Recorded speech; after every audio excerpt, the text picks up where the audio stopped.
Good afternoon, everyone. Thank you for joining us today. My name is Chief Sean Barnes, S-H-O-N-B-A-R-N-E-S. I'm the Chief of Police for the Madison Police Department. I'm joined today by Assistant Chief Brian Austin, Madison Fire Assistant Chief Chase Stedman, Special Agent William Fulton from the ATF, Supervisory Resident Agent in Charge Peter Jenkins from the FBI, Robert Payne, Assistant Special Agent in Charge, FBI Milwaukee Division, and Samba Balde, who is our state representative for District 14 where this incident occurred. I want to start off by saying that there is no room for hate or violence in Madison. In fact, there's no room for hate or violence anywhere in our country. Hate or violence do not advance any cause, and unfortunately, we're investigating the fruits of hate and violence in the form of an arson, where a specific nonprofit group was targeted for their beliefs regarding the issue of abortion. We understand that emotions are high on every side of this issue following the recent news involving the United States Supreme Court. Here's what we know thus far. Shortly after 6 a.m. on Sunday, May 8th, a passerby headed to Madison's airport noticed flames coming from the Wisconsin Family Action Office. The area is very close to the Madison Police Department's North District, and our officers arrived to the scene moments before the Madison Fire Department. Our responding officers observed smoke coming from the building and a ground level window which had been breached.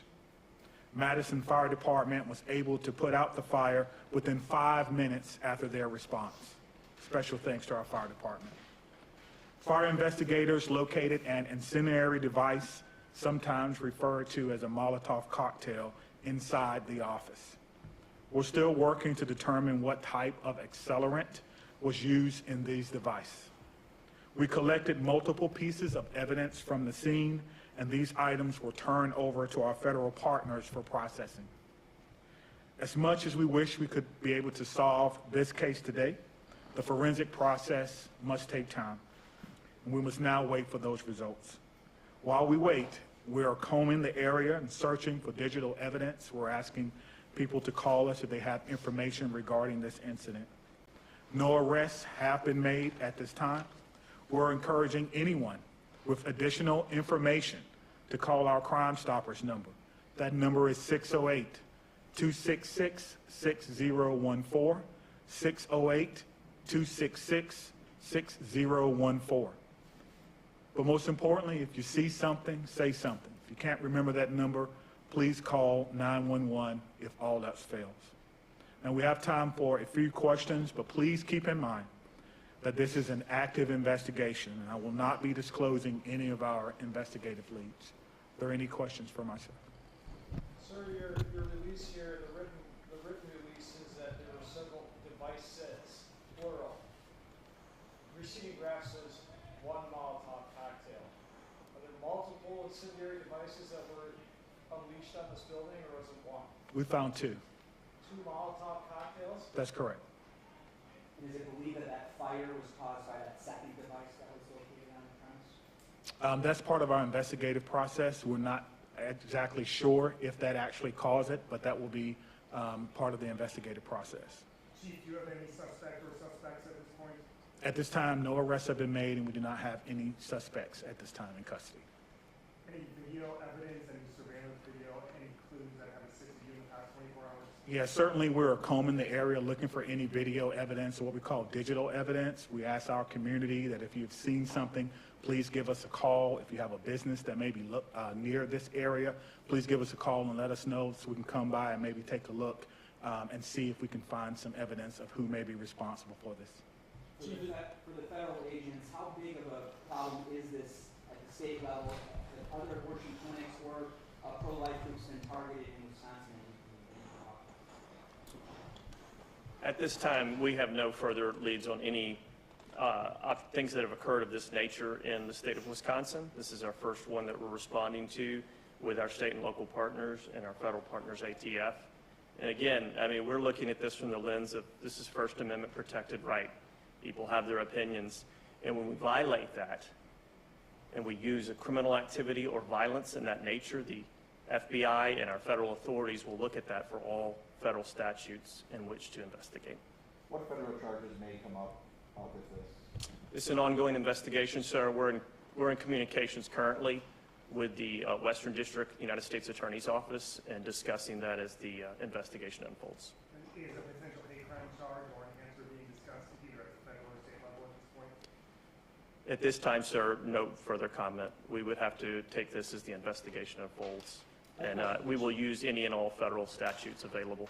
Yeah, Chief, I have a question. There's been some skepticism about the nature of the crime and that there's been some theories out there on social media that it could have been an inside job. Is there any indication of that whatsoever?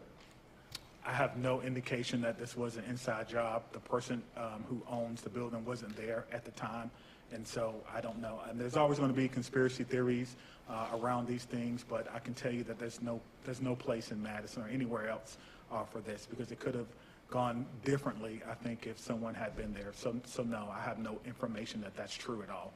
Chief, any word about heightened security around organizations and such? Yeah, one of the things that we did immediately following this particular incident was to make our officers aware. We are aware of any organization within our city on either side of this particular issue, and we do what's called keep check buys or surveillance as much as we can for any of these particular areas, because the idea is to prevent the next one if that indeed is the case. Chief, is this being investigated as a terroristic threat? It is not.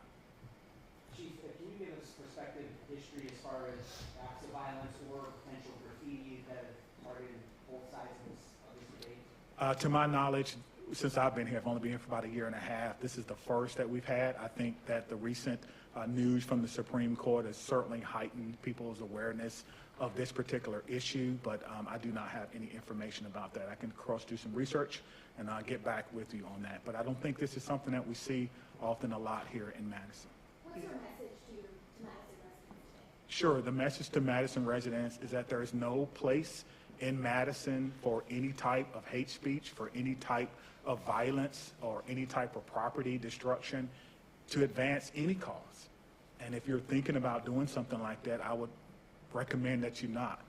It doesn't look good for your cause. It doesn't look good for our community, and that's not what we expect. One of the things that I really like about Madison is that, we expect to live in a safe community. We don't expect these things to happen in Madison, and I don't think any community expects it to happen there, no matter if you're in Madison or you're in California. It's not the community that we want.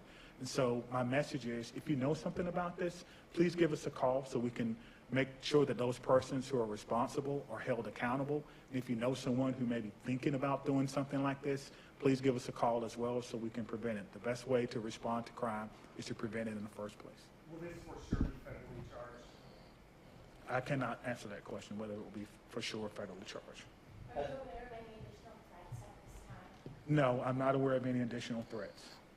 Has the FBI or any federal agency gotten any heightened sense or any heightened alerts as far as be on the lookout for organizations that may do stuff based on the Supreme Court decision?